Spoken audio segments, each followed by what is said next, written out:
Ladies and gentlemen, welcome to another fantastic episode of Give It a Shot Gaming's Fallout 3 Sotelo's greatest hits. My name is Daniel Gonzalez. This is my brother Sotelo. And my other brother Gio. And we are going through the the subway right now to rescue the Declaration of Independence From commies. Wait, communists are still around? Mutated commies. Mutated communists. They're not communists. Are you talking about the Mutated freaking... We'll say they're communists. Just go ahead and force lock it. Why would Force lock communistic it. It's 85%. super mutants steal the Declaration of Independence? Well, they're communists. I don't know. So we've created a story then for the super mutants. They're all communists. Yep. Oh, stop shooting the dog, dang I it! can't help it. Your accuracy is terrible. Because I don't use medium guns. Okay. So I realized last episode that because we're not going to be showing up old footage because the audio was really messed up, we have to explain this whole game to you guys. So we're going to walk you through pretty much what's going on right now. So the whole spiel is this: is that you are a vault dweller from a post-apocalyptic era of the 1950s. And so what that means is this: is during the 1950s, under McCarthyism, there was a big scare in the Americas, and actually you should do some research because it was a really interesting time in America. It's not really the whole Leave It to Beaver idea and, you know, the nuclear family. I mean, that was part of it, but it was a really scary time, actually. So America and Soviet Russia at the time were at war, and it was this whole idea of who was going to nuke who first, who was going to send the atomic bomb over first and decimate each other. So what ends up happening is Russia takes their missiles, and if you've seen X-Men First Class and you kind of know about this, Russia takes their missiles and places them in Cuba, which is just a hop and a skip away from us, actually. It's very close, you know, compared to shooting a missile off from Russia. And they pointed them to America. Have you guys ever seen 13 Days? No, I never saw that. That really explains it well. Really? Yeah, it's about the whole Cuban Missile Crisis. And that's exactly what it's called. It's called the Cuban Missile Crisis. And so the missiles are pointed to America. And this is where John F. Kennedy, the guy, unfortunately, that was shot in the head while he was riding through Dallas, and that whole big thing with Marilyn Monroe, he had to keep the country calm and try to talk Russia out of this war. And it's this huge, huge thing. And the war is actually called the War of Words. And it went from the 1950s all the way till 1991. The Cold War ended on my birthday, or my birth year. Really? It ended in 1991. And that's when the Soviet Union collapsed, or I believe that's when they collapsed. And so even after JFK left, I mean, the Cold War was still there, but he averted the Cuban Missile Crisis, which is very, very, very important. I don't know exactly how he did it. I'm not even going to ask. But, I mean, that was a huge moment in history. But, yes, dang right. But to say all that is to say this. So this all happens in the 1950s, where the missiles actually went off. We believe, through speculation to some degree, that China and Russia teamed up and the missiles came off first in America, and the whole world, it got destroyed, or at least the United States. And so people went into vaults during the 1950s. These are real. People went into vaults, and they created these underground caverns for themselves in order to protect themselves from the atomic bomb, which really wasn't right, because it ended up becoming more like a furnace, because the heat from the atomic bomb actually would cause the cellar or the vault that they've created to just heat up. So it would actually kill people if the bomb actually came down. But again, that's just speculation from scientists back in the 1950s, because the bomb never came down on America. But that was really what happened. And the whole idea of tuck and cover. Tuck and cover. That all came from the 1950s. But this is a world where the bomb actually went off in America. So they struck first, and the Americas became the wasteland. And the capital wasteland. This is the capital wasteland. And so that's where we're at right now. The entire land of this game is in the capital wasteland. And good God, bro, what are you doing? Looting. Dude, you're getting shot, bro. You didn't let me press it. Why can't you loot them? I don't know. Do not use. I was gonna say, do not use my Nuka-Cola. Why not? No, because I'm a collector of Nuka-Cola. But what if I need health? That's why we have 7 stim packs and a stealth boy. Just use a stealth boy before my dog dies. He's not gonna die. He's got a full health. Okay, just use a stealth boy. Where is he? There he is. He's look at that man. He's growling over here. Yeah, so grab a stealth boy and then you'll be fine. Oh. Oh my lord. But to continue on, I'm sure Sotelo will be fine. The bombs came down in America and they created the Capital Wasteland. So people went into these vaults in the game and they've been there for hundreds of years. Hey, boy. No. They've been there for hundreds of years. And so you start the game off and you're this guy in a vault and your dad escapes the vault and he goes out into the Capital Wasteland and then like everything goes crazy down there. And so you leave the vault and you go to the Capital Wastelands looking for your father, who is played by the fantastic Liam Neeson. Woo! And what ends up happening is, you know, you find your father eventually and so on and so forth. It's actually really cool because in this game, it doesn't really take you that long to beat the game. If you know what you're doing, you can beat it very quickly. And so it doesn't take that much work. But we're not going to beat the game. Like I said, we're going to do Sotelo's favorite quests right now. And I'll probably have somebody come in and play your character actually to beat the actual game. Okay. So we got the okay. But that's basically what happens, what has happened to this. That's why everything looks the way it does. You're currently right now in Washington, D.C., and these are the National Archives, which is where, it's not the National Library. The archives, I don't know what they have in them. What's the name of the library that has every book? The Congressional Library. Uh-huh. That's I don't know what the National Archives are, though. But these are actual places in America. And so we're going to the National Archives right now. I wonder if that's just the place where they have the Declaration of Independence. No, we would. I'm sure it has other documents. Yeah, but I'm sure there's other documents. But I wonder if that's the actual place where they have the Declaration of Independence. Yeah. Probably, right? Could be. Probably.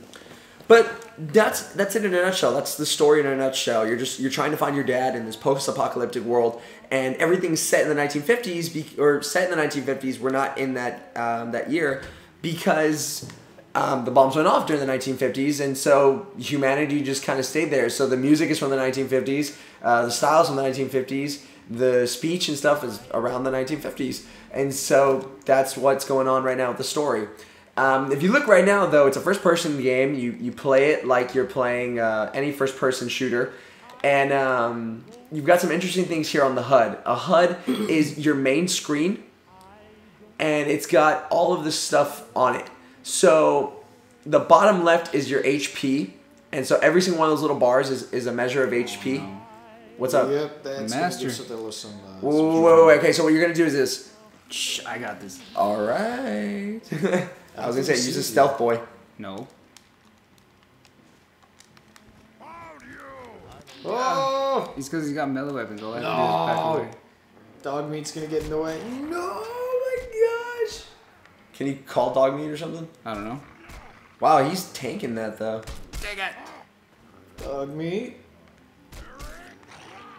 He's really Can strong. you VATS with a mine? No. I don't know. You can VATS with a mine. You can't do anything. I was like, you can VATS with a mine. Yeah, throw it there. Oh. Where is he? He's alive. Dude, that dog can tank.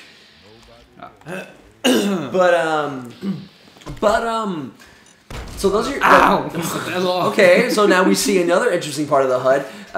Those are the body parts that Sotelo broke on that frag mine. Crippled, broke. And so, the bottom left is your health. That's why it has HP on the top. Beneath the health is your compass in the game. And that's the way we find out where we're going in a quest and how we're doing and stuff, and where an enemy's at. A red dot on there tells you where the enemy is located.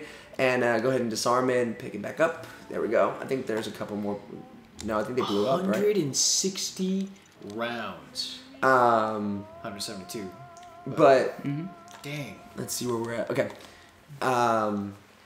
And so that's where we notice where the enemies are coming from, and so it's really cool. It's really handy, and the compass also tells you where you need to be headed on your quests, and so that'll tell you exactly where we need to go. On the right, we have the. Why do we need a super sledge? Because look at your skills. Your melee weapon's at 66. Sweet. That's why we need a super sledge. I did make this in a Terry Crews. Yeah. But let's go ahead and just let him pick this weapon. Those bottle cap mines are strong. Yeah. So wow. AP symbolizes your VATS points. What VATS is, it's when Sotelo is like pausing the game and it allows him to focus in on an enemy. Those points will be deducted. That's VATS right there. Those points are deducted for every single time you take an attempted shot on a body part. So you slow down time and you get some free shots in that way. Go ahead and grab the Nuka-Cola. Thank you. And that's what the AP stands for. It's the amount of times that you can use VATS, and it goes down per strike. And depending on where you're striking, it'll be different. And depending on your range and stuff, it'll change how much AP is used. What the? Oh, boy. You drank something, didn't you? I drank toilet water. Oh, I get it. What? It electrocuted me. Oh, I didn't see that. I think that's how he died. That makes more sense. Maybe he committed suicide because he has a battery there and he just drank the water. Maybe that's what happened. Oh boy, so let's just switch toilets. That's funny. I never realized that. Yeah. So also notice on the top right, it says rad per second. You can get radiation poisoning in this game, and everything is radiated, including the water. Go back because you missed some stim packs. Top right, there it is.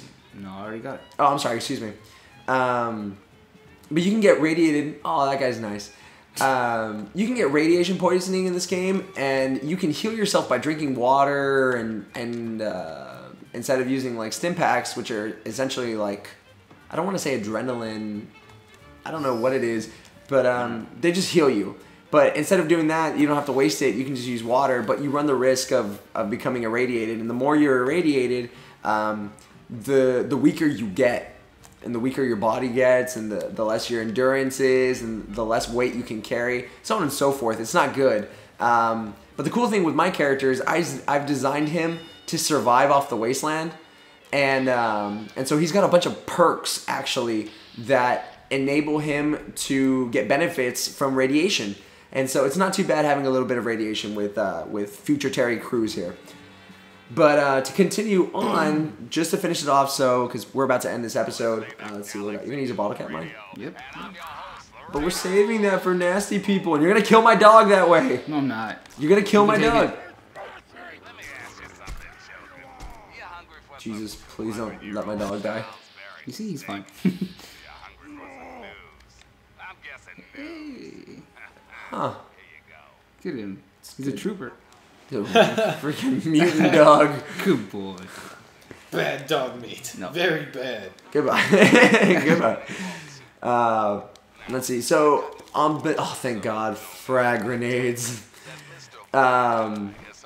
Beneath that is condition. What condition means is, as you can constantly use these weapons, they get weaker and weaker as time goes on. They get worn. Exactly. Thank goodness. They get worn out. So, there's a skill called repair. And with the repair skill, depending on how high it is, you can use parts from the same type of weapon to repair that weapon.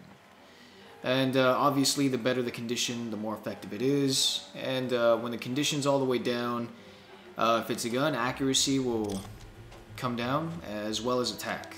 And if it's a melee weapon, well, it's just not going to do that much damage. But yes, and repair skill should have been one of your priorities. But as we can see, it is not. I use wasteful things like frag grenades, so I don't have to repair as much as other people. But then when you run out of frag grenades, you're left in quite a hole. I have 30 mines. And when you run out of mines, what is that? They're mines. Oh. No, you're good. Disarm them. I'm Oh, super good at explosives. You don't have to back up. That's what I do. So you don't blow them up? I'm sorry? So when you step over them, they don't blow up? Oh, no, you have to have super high sneak. But, I don't ever have to back up, when I disarm it or anything. I don't have a risk. No, I do it just in case it blows up before I get to Hey, there's it. a trap. You don't Dog meat care? set off the trap. But just to finish this off, and the bottom right of everything is your ammo count. And so I have 160 shots on this shotgun, and the current capacity of the gun is 9 bullets. And goodness. And that's pretty much the HUD right there. That's what's going on. And the blue dots on the compass symbolize goodness. The blue dots on the compass symbolize your friendlies. And so that's strange. Why is there a blue dot? I don't know. There's a blue dot over there. Maybe it's a robot. Yeah, it could be a robot. Mm-hmm. But we're gonna continue on this in the next episode. Now that you guys know, just force lock it, yeah. But you guys go ahead and come back and check it out. We're gonna continue on with this quest to save the Declaration of Independence, and continue Sotelo's greatest hits. And so, ladies and gentlemen, my name is Daniel Gonzalez. This is Sotelo. and my brother Gio. Ladies and gentlemen, thank you for stopping by. Good night.